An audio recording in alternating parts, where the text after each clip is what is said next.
Welcome back to Sunrise Daily. Well, we've got Mr. George Eke here with us. He is a legal practitioner. Thank you for coming on today. Thank you so much for having me. Well, concerning this Magu matter, there are different perspectives. There have been reportage that, not necessarily the case. Many have run with it. So it leaves people wondering what to believe. But from the point of law, do you make any sense of what's happening? Yeah, I make a sense of what is happening in the sense that essentially it is an investigation. It's not a trial, because if it were a trial, then we can look at specifics of adjectival law, with regard to what steps have been taken and all of that. But again, it's still within the context of his human rights, fundamental human rights as a person who should not be detained beyond the necessary 24 hours or 48 hours as the case may be. But you see, this being an investigation, the rationale in keeping him that much or that long is that he is most likely going to tamper with the evidence that exists either in his house or in the office. That is even why the suspension came in the first instance, because you see, once you are being investigated, the first thing to do is to yank you off from the office for the safety of the pieces of evidence that will be in your office and all of that. And then the first thing even the police does, including Mago himself, is to go and search your house. Does that mean, can we assume that the assuming the intentions were purely from the point of law, no ulterior motives? Yes, that's what it should have been, But you see, Nigerians are not particularly wrong when they think that there are extra legal connotations to the matter. One of which is that Mago's investigation is sequel to the petition, or at least the memo written by the Attorney General of the Federation, and it is not a secret in any case that they have not been the best of terms by way of reportage, because here is an Attorney General of the Federation whose ministry oversees the activities of Mago. And here is a Mago that is larger than life, that is almost like, I don't report to anybody. So, you can see that with his relationship, he tries to attempt at all points in time to report directly to the president and all of that, to the chagrin of the Attorney General of the Federation. That is why the component of insubordination is part of the charges that they gave to him. One wonders how he can escape that, even if all else fails. No. He is definitely going to go back to his house or probably go to the police. I know I've heard you say many times, and correct me if I'm wrong, that in law, that it doesn't really matter the way you obtain evidence in criminal proceedings, as long as they are genuine. Yes. So you can proceed with it. Yeah, sure. Okay, the whole idea is illegally acquired evidence is admissible in law, even though it is illegally acquired. But if it is relevant, the principles of relevancy and admissibility, once it is relevant, the court simply takes it and takes their decision. So then you can now sue the person for illegally probably breaking into your house to get it and all of that, for burglary or other things. But since it is relevant for the decision of the court, it will be admissible. Could that be why they say the law is an ass? But look at this now. Help us explain this Tribunals of Inquiry Act, upon which they're predicating what is going on. I'm looking at Section 8, where it says use of evidence taken under this act in judicial proceedings. And then I'm seeing here where it says evidence taken under this act shall be inadmissible against any person in any civil or criminal proceedings whatever, except in the case of a person charged with giving false evidence before the members. Can this panel get anywhere in the light of this? No, they will definitely. You see, the overarching principle is what we just discussed now, that evidence, even though gotten illegally, is admissible if it is relevant. That is what goes there.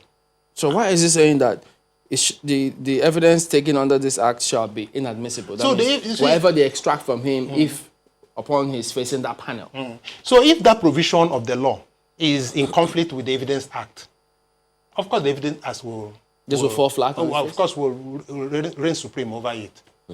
Well, there you go. That's what happens in law. So you just wait and see how this eventually plays out. But let's move on to this other matter now.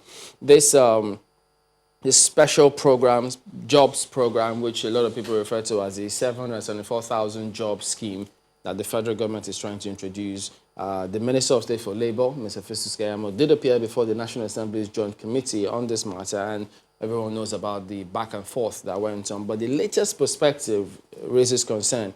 They had an emergency session yesterday, and today the dailies are reporting that senators and reps are insisting that the program remains suspended, even though the president has said, Mr. Keyamo, please proceed, and they have since said he has proceeded. Where does that leave anything?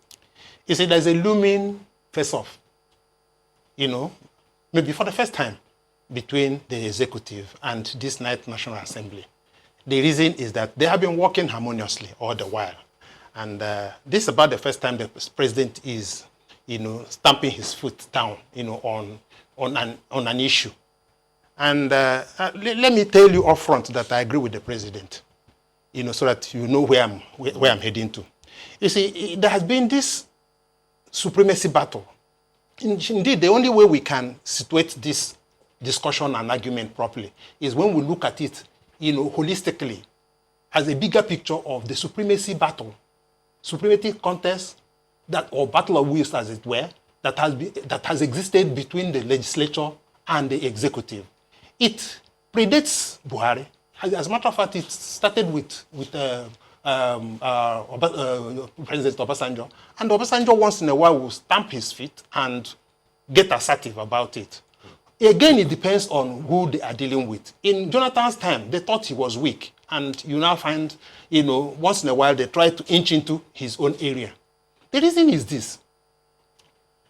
This supremacy battle has manifested in quite a number of ways. In budget presentation, you will notice that argument that the National Assembly always presents, that the duty of the executive is to just present estimates. I still remember that word. And nobody went to court estimates, to challenge this. Estimates. So in other words, you don't know whose budget it is.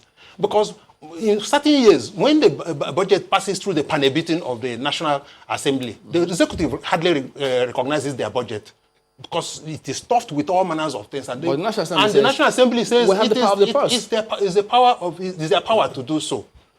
It's an ongoing argument. It's still not resolved. But then it also manifests itself with practices of office. If you notice, quite a number of people you interview here, they keep telling you, why can't we ask for Land Cruisers, which they call full option, or even the ordinary, they talk aggressively on the minister. The ministers even have more than we do and all of that, and we require this as tools of office. So this competition is rubbing off on the populace. It also manifests itself in what appears now to be the micromanagement of executive functions, because that's what it is. Not oversight functions. No. You see, they escape through the provision of oversight, the duty of oversight, to do every and anything. Let me ask you this: the comment or the position of the Senate President at one of those meetings, or the National Assembly generally, is that the program remains suspended. Does the National Assembly have such a power? No, they don't have such power. You see, if the National Assembly does not have such power, what would you say would make them say that program is suspended? Well, you see, the power of the National Assembly is to the extent of allocation of resources. That is power of the purse. You get the point? This is purely an executive function. And that is why I'm quite happy with Festus Keyamo to have stood up to them and stood his grounds and failed to be intimidated by them. The reason is that the National Assembly has a way of throwing its weight around. They intimidate quite a number of people around the executive. And if you look away, they take your function. The reason is this. There are three functions that the National Assembly does. In any case, that reminds me. You see, one, representing the people, which is implied in their name, representatives of the people. Two, they make laws. Three is oversight function. The Constitution does not avail them of any other function. It is not that there is a caveat where they say, or any other function as the National Assembly may deem fit from time to time. That will be omnibus. So that provision does not exist. And that is why I often get a little worried when the National Assembly comes and says, most Nigerians don't understand their duties. And I said, hell, how can you be saying most Nigerians don't understand their duties? In any case, the truth of the matter is that the more intelligent Nigerians are outside the National Assembly. The most intelligent Nigerians are not in politics. So they understand the duties of the National Assembly. And why am I saying so? Is that there is something human resources experts talk about, job specification. Job specification gives rise to man specification. The National Assembly, the Constitution has said what job specification there is for National Assembly people. That's the trait that I've talked about, as provided for in Section 4 of the Constitution. And it says that that's what the National Assembly is doing. It goes beyond that to help us with man specification. What qualifies you to do that job? You find that in Section 65 of the of the Constitution. So with this, we are cut and dry. We know what the National Assembly is supposed to be doing. Yes, so when they get there and now tell us that there is something they discovered there that we do not know as their employers, then I begin to wonder, say, what is it that they could have been doing there that the employers, which is the Nigerian people, do not know about? Does that then mean that the executive and members are not answerable to the National Assembly? No, you see, to the extent of checks and balances, they are not answerable. They are, if anything, they are sure. There are 3 arms of government. All of them are going pari passu. You get the point? So it's not that the executive reports to the National Assembly. Answerable to. Eh? Because they're answerable to the people. No, they're answerable. The National Assembly is a representative of the people. Yes, I agree. The people elected the president, who then appoints ministers to help him achieve what the people who are represented by National Assembly have given him a mandate to perform. Yes. So if the people, National Assembly representing us, ask him who they've elected to come and explain, what's wrong with that? Chamberlain, they're answerable to the National Assembly to the extent of the laws they make. And the appropriation, which appropriation bill is actually the one that interests them a lot, one of the laws that they make. So, to the extent of the appropriation they make. Otherwise, the executive is answerable to the people. Represented by National Assembly? No, it's answerable to the people. And the National Assembly can query the executive as a matter of check and balance. Which is why which was why they invited the minister in the first place to answer some questions. To want to query the process. Is that you see, this is an executive project. The National Assembly should be able to allow the executive to do their job. It's an executive project. The executive says, we are going to provide jobs. That's what they've said on soap boxes all over the country. We are going to provide jobs. And they're now providing the jobs. And we are talking about, now that the National Assembly is using the third function, the third role as oversight of oversight function, to now do every and anything. We are saying there is a limit to it. You can only oversight what the executive has done by way of, you did not do this well. Or before they do it, you want to find out how should it be done. Well, now, and it doesn't apply in this case. One other bone of contention that happened right there in those images we saw was the nature of the proceedings. Because I think some of the members have said they wanted to get into an executive session. Then Mr. Kayamo said, nope, he wanted everything should be said in front of the cameras. So, but, lawyers have said continuously, doesn't the National Assembly have the powers to determine how their proceedings are carried out? They do have the powers to determine how their proceedings are carried out. But the executive also has the power to say, we will do it this way. Yeah. We will not do it this way. Okay, but one of which concerning is that particular point, was Mr. Kayamo in the right to have said, well, no, let things be done in front of the cameras? Because the impression was that if they wanted to conduct those proceedings in an executive session, certain things might have been foisted on him, which he wouldn't like. You see, Kayamo's resistance was circumstantial. Circumstantial in the sense that they had already queried him halfway. Yeah, was it in line with the laws? No. It was a regular open session. You get the point, with the committee, and they have gone halfway with the questions and answer sessions and all of that. All of a sudden, they said no. The cameras should be off. The journalists should be thrown out and all of that. Let them now go and get in. No, Kayamo said no. That would not be fair to me. But Mr. Eke, we've seen that happen several times. When journalists are there on the plenary, Yes. they're having the session, then Yes. they say, okay, now, journalists, please, everybody out, let's get into an executive session. The point I'm making now is that at that point in time, the matter has not been part hard. This matter has been part hard in the sense that there are certain questions that the journalists are running away with. They don't have answers to them. So, but did the And law they now say, want- did the law say if it's been part hard, they- you can't go into an executive session? It's procedural. So they now want to get into, shut the doors, so that by the time they now finish negotiating with, because the whole idea is negotiation. But that's an assumption. isn't it? Negotiation. But it's an assumption. No, I know so. Don't forget that I'm part of this system. It's negotiation. And I can tell you authoritatively, I said that on national television, that even the 774,000 jobs that are okay, there is an allocation for the members of the National Assembly.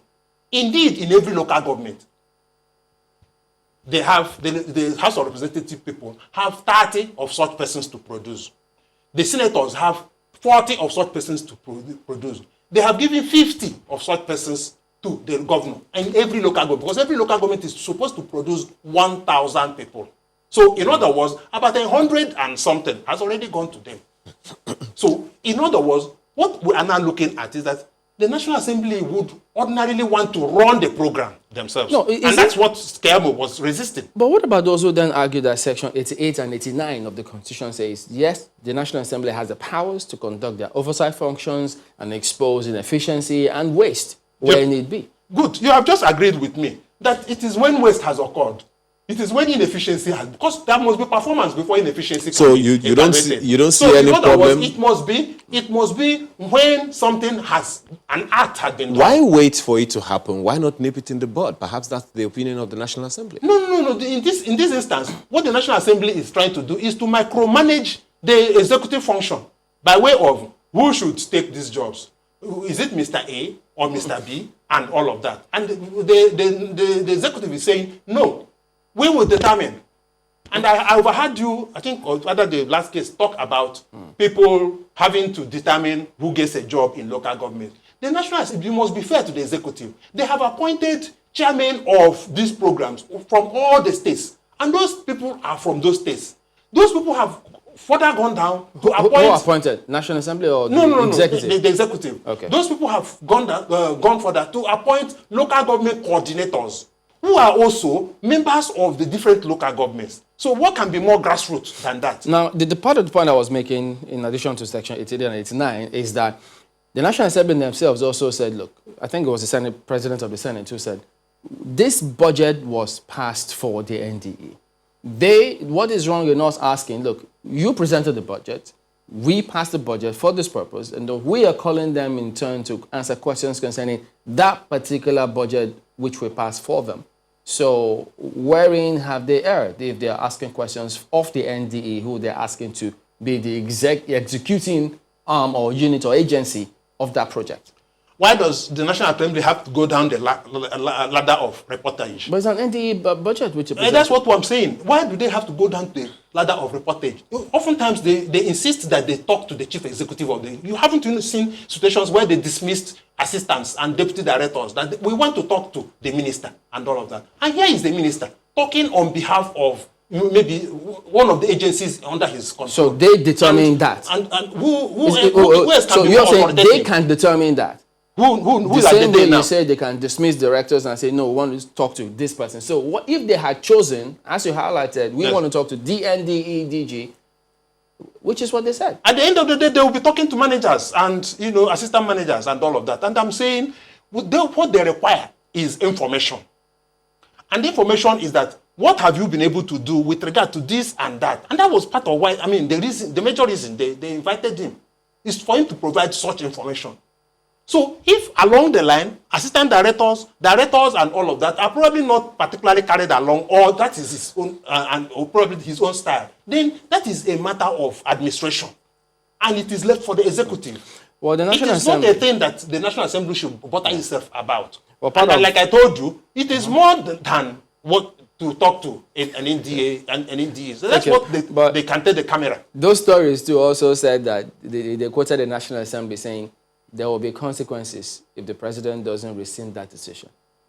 What does that mean? I'm just wondering what kind of consequences, that are going to be there. You see, oftentimes it is a situation where National Assembly has a way of holding the executive to ransom, at twisting them that if you don't do this, we'll not approve your budget. If you don't do this, we're going to cut down on your whatever. So I'm just wondering what consequence that could possibly be in certain circumstances. You would know also that over the years, especially since the advent of this Fourth Republic, it would seem like the National Assembly has been the whipping dog over the years. The executive has always been there, never been suspended whether there was a military interregnum or something. The judiciary has also always been there. It's only the National Assembly, the legislature, that seems to take a break every time. So don't you think it's also justifiable for the legislature to say, you know what, let's begin to stamp our foot on the ground?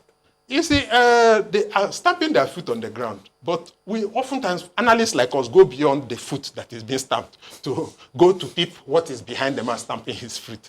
But if for instance, this argument is a standard argument, what would you say about the tiers of legislature that are below the National Assembly, i.e. the State Assembly, or that of the local government, when and where they exist? Perhaps that also should be valid. These are places where these people have simply been put into the pockets of the governors or the local government chairmen. And something is definitely wrong with that. It is the reason.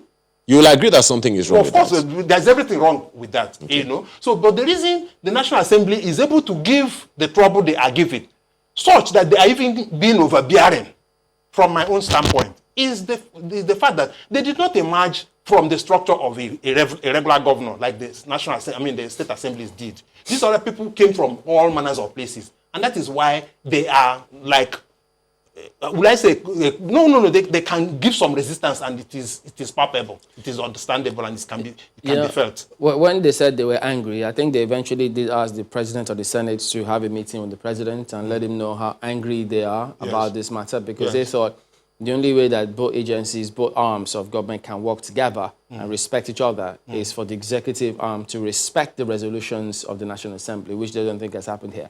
Yes, the resolutions of the National Assembly are persuasive, as a matter of fact. It is not law.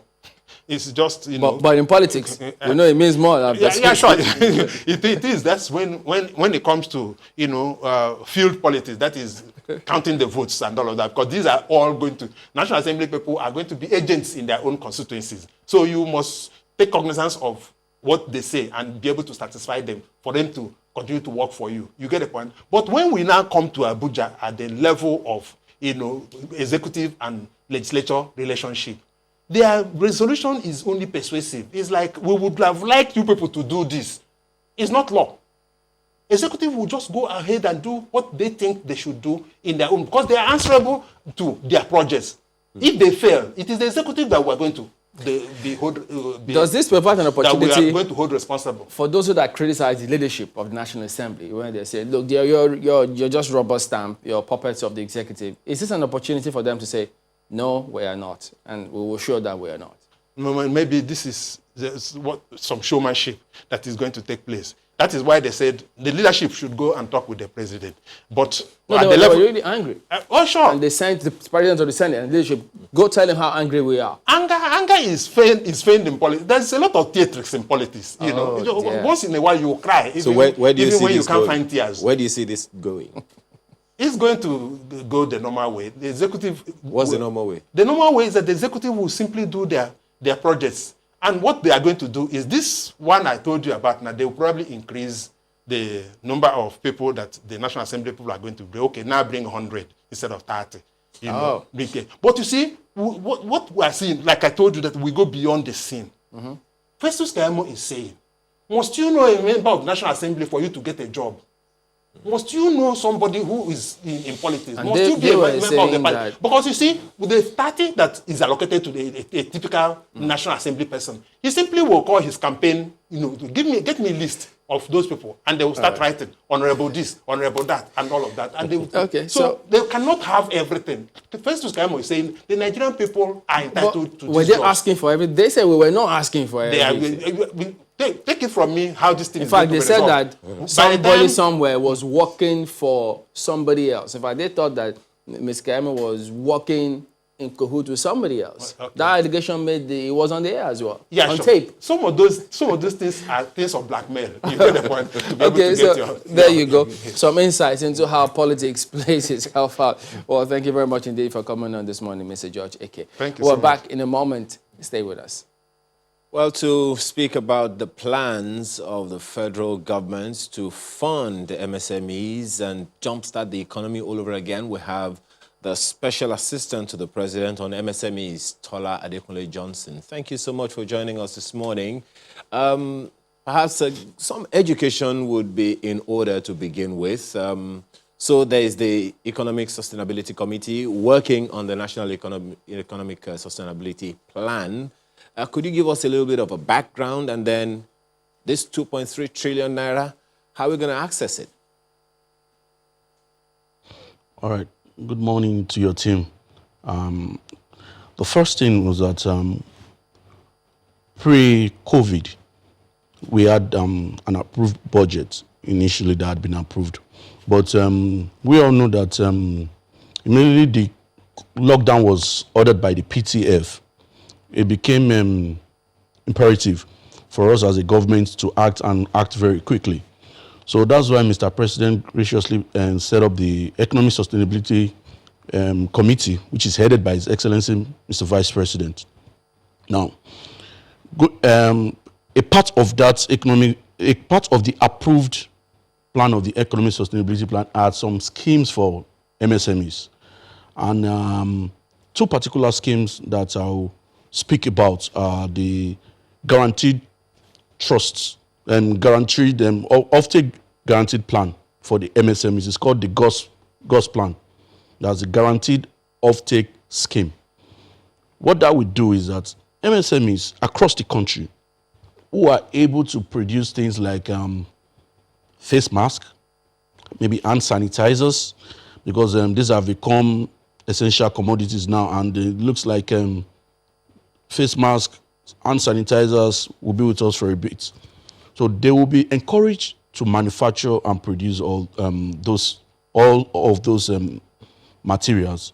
Then the federal government, on its part, will buy those materials off them and now distribute across the country to MSMEs or to Nigerians that are in need of them. Because an average face mask, as I'm told, or an average face mask sells between 500 and maybe 700, and I think the cheapest I've found was maybe 350, 400. It is not every Nigerian that can afford to do that or to take out 350 every day to replace a face mask. Especially for instance, a Nigerian that has a family of 4. Basically, so if you are going to be doing that, that means you're looking at 1,400 naira every day on face mask alone. Now, so the government has committed to do that with the guaranteed offtake scheme. The second scheme. Before you move on to the next point, just clarify this on that particular guaranteed offtake scheme. How guaranteed is that off-taking? Because if the government is going to be the off-taker, isn't that an artificial off-taking scheme rather than ensure that the natural cycle is there wherein you get the product, the off-takers in the private sector or whichever other sector, and then the cycle continues growing the industry? Because how long would the government be the off-taker for? All right, Chamberlain. So the lifespan of this particular scheme is for 3 months. It's meant to be for 3 months. Now, what that scheme is, during the conceptualization of that scheme, what the scheme was meant to do was to ensure that MSMEs do not start laying off staff. There are a lot of MSMEs that have shut down their businesses since March. There are a lot of MSMEs that are not even sure that their businesses will run again. So the essence of that scheme is to put some money in the hands of the MSMEs and ensuring that the government on its own at least does that immediately for them, basically. So that is why the government will commit to buying those things off them. The government will commit buying those things off them. In that sense, you are putting some money in the hands. There are a lot of MSMEs that have not had a single transaction since March, pardon me, since March. So what this will do for those MSMEs is that at least they are able to, for instance, run their businesses. They are able to, say, for instance, pay their staff. It's targeted at MSMEs with a minimum of 3 staff. What we want, or what we want, is for MSMEs to still be able to pay staff. And what we did not want is for MSMEs to start laying off staff. What's the thinking behind 3 months? Could you tell us the thinking behind 3 months? The initial Because, conceptualization. if it's from March to now, you're looking at about 4 or 5 months. And if it's COVID considerations, it's going to last longer than some are even saying the effect of COVID will still be on until next year. So why 3 months? No. The plan is to ensure that immediately MSMEs are supported within 3 months. The MSMEs are supported within 3 months. So, yes, you are right that the COVID lockdown in Nigeria was, I think it started at the end of March. So, to about this time now is about 4 months. But what we are saying is that we intend to have a program with a 3-month cycle that is foolproof, that can support the MSME space. That will lead me into, maybe when I explain what the survival fund is and tie it, then you understand why the cycle is 3 months. Now, the survival fund is supposed to help MSMEs across sectors, such as private schools, hotels, whatever form of sector or cluster you find yourself as an MSME, and you are being unable to pay your salaries of your staff. This survival fund has a scheme in it called the Payroll Support. The Payroll Support scheme is supposed to augment salaries for MSMEs. Now, it is targeted at MSMEs that have a minimum of 10 staff and a maximum of 50 staff. What that will do for you is that once the people in charge, or the people that will be tasked with the responsibility of running this scheme, sends out the requirements, and you meet those requirements, you will send your payroll you will send your payroll from October last year till ending of March this year. That will be verified. It will be duly verified. And once it is duly verified, your staff will be paid a sum once every month for 3 months. Your staff will be paid a sum once every month for 3 months. They will be credited that money directly into their accounts. Wait, now, why just a minute. Decide that? So just some clarification on that as well. First, you mentioned hotels, so I'm just wondering, what kind of hotel is going to have just 10 members of staff? But okay, so if they are going to give them a sum, is that a specific sum, or is it going to vary from MSME to MSME, having looked at their books and their capacity? And then, if you're going to be paying directly to the members of staff, aren't you going to be breathing? Because if a member of staff is really under discipline, if he's getting funds from government, is it going to be answerable still to the parent to the company? Okay. Let me quickly talk about the hotels you mentioned. Chamberlain, you will be shocked, at the number of hotels who are about 50 staff, and their staff are paid under 40,000 naira, for instance, every month. There are a lot of hotels. It's not every hotel that are the big shots, or that are the big shots. There are a 10 lot of hotels that have between 10 and 50 staff, and are paid this sum. And secondly, they are still working out the modalities of whether to pay them a fixed sum, or, like you rightly said, to look at the books and look at what is recommended to be paid to them. Now, these MSMEs or this staff, they are not working for the government, but the government is just doing its own bit. What the government is saying is that Can I use let me use a let me use, let's say, Chamberlain Nigerian Limited. You have a company, or let's say you have a private school, and you've somehow qualified for this scheme. You have 20 staff. These are your staff. The only time the staff will be dealing with the government is when they hear an alert, receive an alert from the federal government. You are the one that will process and say, from October last year to March this year, these are the people that have been on my payroll. You are the ones that will do all the due diligence and send whatever it is that were. So the staff will be answerable to you. We are not going to interfere with how you run your business or what you do with your staff. The staff will be answerable to you. Ours is just to do our bit as government to ensure that, like the other scheme, that people are able to pay salaries and that people do not now start laying off. Because like you rightly said too, no one can truly say that this COVID pandemic will be over at XYZ time. So, and that is why the initial effect is going to be for 3 months. And then as the time elapses, hopefully we'll look at what we have at hand at that time and we'll cross that bridge. But it would seem like this program is only for micro and small businesses, and it may have left out the medium enterprises, and it's not. So it's just MSEs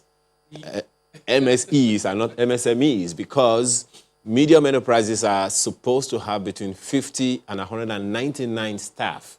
So if this scheme is only addressing people who have 50 staff at the most, isn't that, contravening the removing the M sector of the MSMEs? Okay, what you must understand is that there are various schemes that are ongoing right now. And I'm sure you are aware that through the CBN, they've been disbursing, I think, 25 million naira to businesses that can prove that their business has been affected by the COVID-19 pandemic lockdown. So I want to believe that a lot of the aims will qualify in that regard.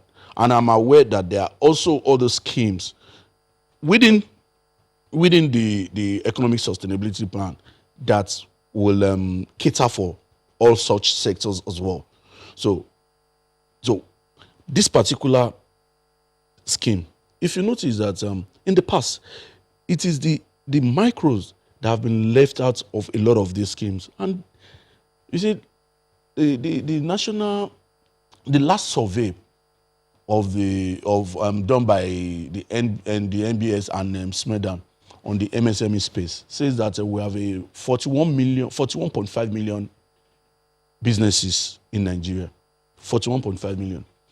And that same survey says that inside the 41.5 million, the micro are 41.1 million. Okay, well, it's a good place to ask you this question, Mr. Adekunle Johnson. Hitherto, pre-COVID, there were plans by government, reserved funds here and there. The CBN had some 50 billion naira MSME funding and a number of other initiatives like that. Now is this one that you're talking about in the National Economic Sustainability Plan. The question of what is answered. It's the how. How do these MSMEs access these funds? Because we also understand from this number that you have talked about now, some 40 million of these 41 point something that you talked about are not registered. So how do these MSMEs access these funds so that indeed we can jumpstart the economy as the plan is? Okay, so I would, for the CBN funds, they had a portal that was open for businesses to apply for those funds. At some points, we had our office interfaced with the CBN, and the CBN governor graciously even took off one of the requirements, which was for you to have a guarantor to ensure. So this was to ensure that to ensure that businesses were quickly able to access those funds. So that's as far as the MSME and the NISA funds. I'm aware that the portal was opened, a certain number of businesses applied, a certain number of them have been disbursed to. Now, for these particular schemes that I've just spoken about, a portal will be open in the same manner. A portal will be open, an announcement will be made for businesses across the country to go and register. And one other thing inside this scheme that I'm quickly mention is that, like you rightly said, that a lot of these businesses are not registered. So there's provision inside this same scheme for government to register as much as 100,000 new businesses as well at a highly discounted rate. So it will also be an opportunity for a lot of SMEs that have not been registered to seize the opportunity, especially business names, to go and register their businesses. You see, in this space, the government is trying to do all it can for this MSME space. And that is why even for a program like the MSME Awards that the government does every year to recognize SMEs that have paid their dues and that have run their businesses well in the preceding year, is still ongoing. Even though this year is going to be ongoing and it's going to be hard virtually, the program is today. The federal government is still giving out cash prizes and huge media support to MSMEs across the country. So today, a number of MSMEs across the country will be receiving brand new cars. A lot of them will be receiving cash prizes. A lot of them will be receiving media support for their businesses for what they have done in the preceding year, which is last year. So in what we are trying to do, you see, COVID has limited us to doing things virtually. That's limited a lot of what we are able to achieve. So, but what we are trying to say is that we cannot stop the little things that we can still get on to achieve creatively, whether it's virtually or whether it's reducing the number of people we deal with while maintaining the social distancing rules and regulations put in place by NCDC. Okay, well, we've got this to ask you, even though you tell us the criteria for qualification for that registration process. Well, okay, maybe it will be on the portal. But there's this question coming through from, well, his Twitter name here is what? Correct? Okay, that's what I see. He says to ask you, why is the moratorium for the AGSMEs loan reduced to 6 months and 3 months instead of a year? Why are monies being slashed from people's business plans, if you understand that?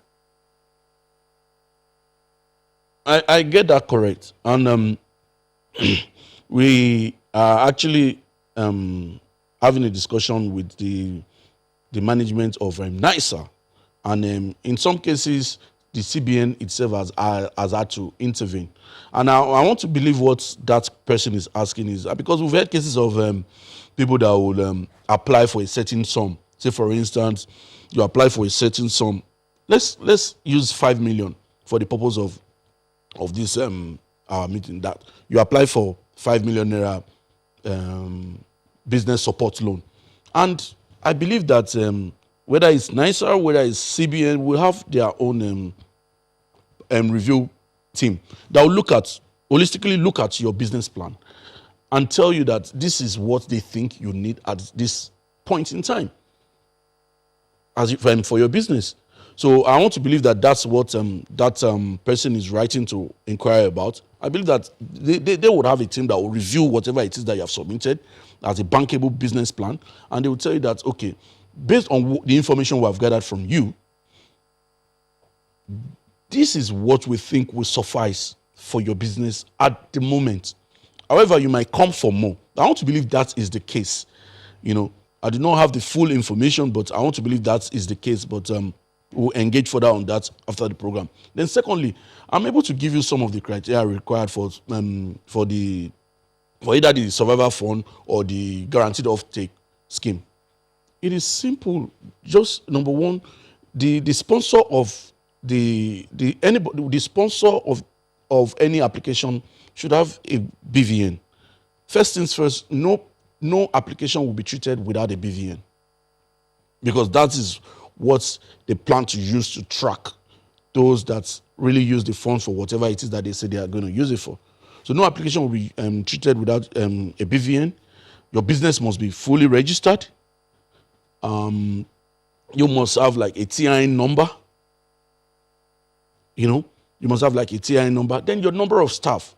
In the GOS plan, which is the guaranteed offtake, a minimum of 3 staff. In the survivor fund, which is the payroll support, a minimum of 10 staff. So all this, and I'm aware that you are going to be scoring points for this. Say, for instance, there are like 4 different categories. If you meet the BVN aspect, all right, you Mr. get Tola 10 Dekule points. Johnson, If you meet, I'm afraid we're if your out of business- time on this one, and the MSME won't help me if the account hit my pocket. But we do thank you for talking to us this morning. Tola Dekule Johnson is a special assistant to the president. Thank you, on Chamberlain, and your team. MSME. Okay, welcome back. Take a look at some response, feedback. Well, the first one is from Professor Enahena, who says, on the 774,000 jobs, let us create agricultural entrepreneurs by making land and finance available, generate power for industrialization. This will grow our economy and employment exponentially. Then banditry, kidnappings, insurgency, corruption, and governance will reduce. Richard O says legislative independence is not synonymous with unnecessary interference on wheels of the executive, especially in the time of COVID-19 pandemic, where palliatives to cushion the effect is a function of the minister in charge. Oh, this one is from Correct. Well, that's what he says his handle is, or her handle is. Please, he wanted his question directed to the aide of the president. Why is the moratorium for the AGS MEIS loan being reduced to 6 months and 3 months instead of a year? Why are monies being slashed from people's business plans? So I think that that question was addressed in the closing hours of our program. Okay, but part of the other question too is they're asking, why are they not using commercial banks, that's DMBs, rather than CBN, so you can track those BVNs, seamlessly as they were. But there are more questions. Perhaps we'll find a way to get it across to him or get you that information, including those asking for BDCs. Someone is saying, where do you categorize Bureau de Change? Are they also MSMEs? At least they have less than 10 staff. Okay, call them MSMBD. Well, that is the show today. We thank you all for watching, and thank you for your comments as well. We'll see you tomorrow. I'm Chamberlain Uso. I'm Ayo Makine. Please do stay safe. And I'm Maupe Ogun Yusuf. Do be responsible out there. I'm Maupe Ogun Yusuf. Bye-bye.